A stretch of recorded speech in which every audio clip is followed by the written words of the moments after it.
Now, up to this point, we've only been using for loops in association with lists. So we've been looping through the list and getting hold of each of the items in the list and then doing something with it, right? But we're not always going to be working with lists and using for loops. Sometimes we might want to use a loop completely independent of a list.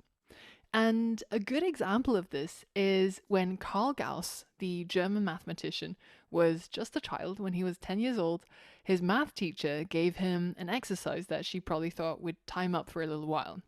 And the idea was to get him to add all of the numbers from 1 to 100. So 1 plus 2 plus 3 plus 4 plus 5, etc. All the way until 100. And even though she thought this would keep him busy for an hour or so, getting this young child to add up these numbers, and I can have some peace and quiet scrolling on Facebook, but unfortunately he came back to her within 2 minutes and gave her the answer. So, how did he work it out? Well, he was actually a really smart kid, and he figured out that if you flip the numbers around, so 100 plus 99 plus 98, and you look at both of these two lines, you can see that 1 plus 100 equals 101, 2 plus 99 equals 101, 3 plus 98 equals 101. Basically, if you tie all of these numbers together, there's actually 50 pairs of 101.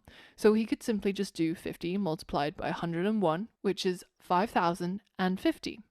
And that's how he figured out the answer. But we can actually outshine Gauss because we can do this calculation in less than a minute just by writing a few lines of code. But in order to do this, we first have to learn about using for loops with the range function. Now, the range function is something that is really, really helpful if you want to generate a range of numbers to loop through.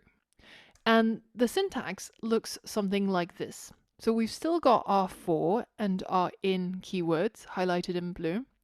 But instead of looping through a list, we define how our loop is going to work by creating a range. So in this case, I'm creating a range between A and B, and then I'm going to get hold of each number in that range and do something with that number. So for example, if I wrote for number in range, and then my range is going to be 1, comma 10. So this is going to be the range that I'm going to create between 1 and 10, and then I want to get hold of each of the numbers inside that range. And this is going to be between 1 and 10 and not including 10.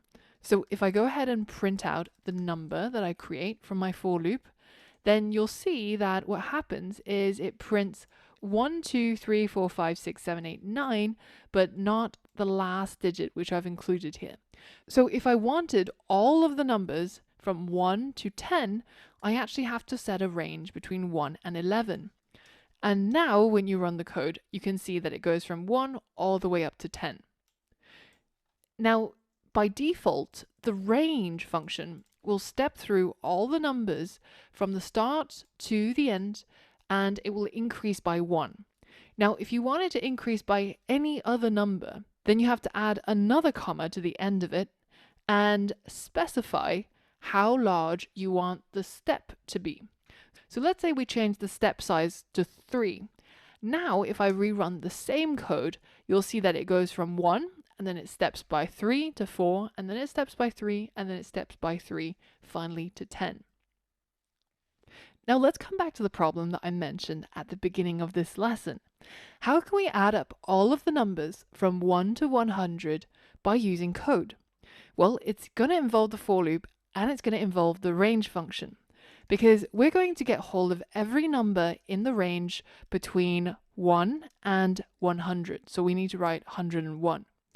Once we've got hold of all of these numbers, it's as simple as using a accumulator. So let's say total equals 0. And then inside the for loop, so that means indented, we're going to say total plus equals number. So now it's going to add every number in this range to the total starting from 0.